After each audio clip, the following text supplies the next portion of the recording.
KATC Weatherland. Here's Rob's forecast.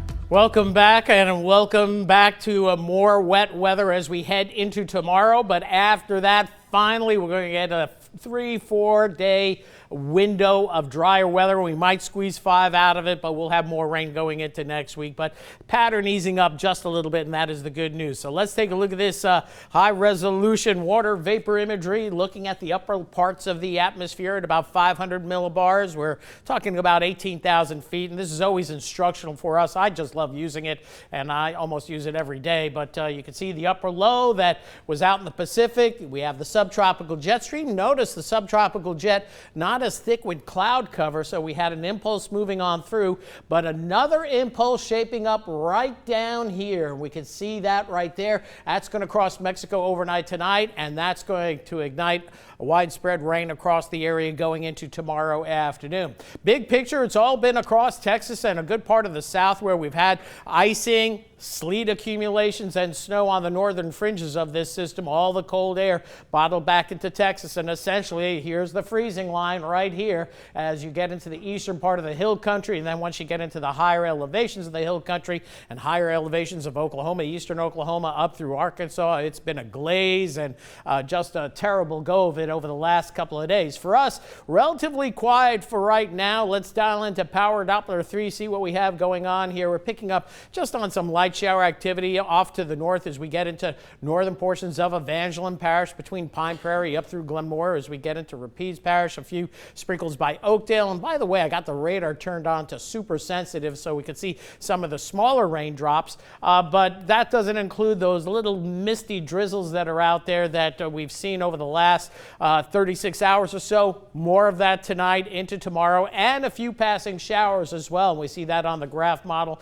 We'll see that overnight tonight. Temperatures in the 40s, and as I mentioned, lower 40s now, but the temperature actually rises a little bit because we have this inversion right at the surface. We're upper 30s to lower 40s, but you just go up 2,000 feet, the temperature's 60 degrees. So that's why the clouds are locked in, and you get to 2,000 feet, you're also seeing southwesterly winds. Our surface winds are what we're plotting up right here out of the northeast. So as the day wears on, rain building from morning right at daybreak through mid-morning and noon. I think that's our highest rain chances, but notice models haven't been going gangbusters on the rain, but I think we're going to see more rain than any of the models have shown because of the nature of the Pacific systems we've had. As we head into tomorrow night, Friday morning, lingering clouds Friday, but then we clear out for Friday afternoon.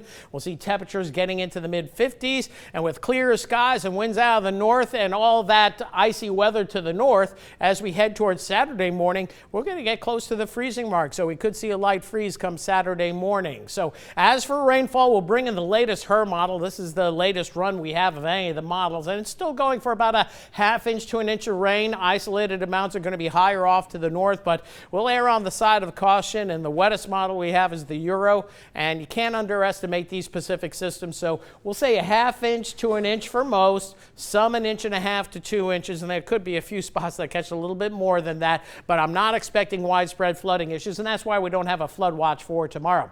Temperatures tonight holding in the 40s most areas. Tomorrow we stay in the 40s all day long. Notice toward Houma, Grand Isle, Boothville, 60s and 70s. At front, still hung up there, but then eventually everybody cooling down going into tomorrow night, upper 30s to lower 40s. And then the sun comes back out, hooray, as we head into Friday, and we'll see more sun going into the weekend. 50s for Friday, pushing into the lower 60s, we think, for Saturday. So overnight tonight, occasional showers and mist, some light fog out there as well. Essentially, we have a cloud deck at about 300-400 feet that sits down on us. So essentially, when we're in the fog, we're in the clouds, and most meteorologists' heads are always in the clouds. And as we head into tomorrow, periods of rain likely. Some embedded thunder will be possible as well. Rain totals, we'll say a ½ inch to 1.5 inches. That should cover the gamut for the most part for most of us.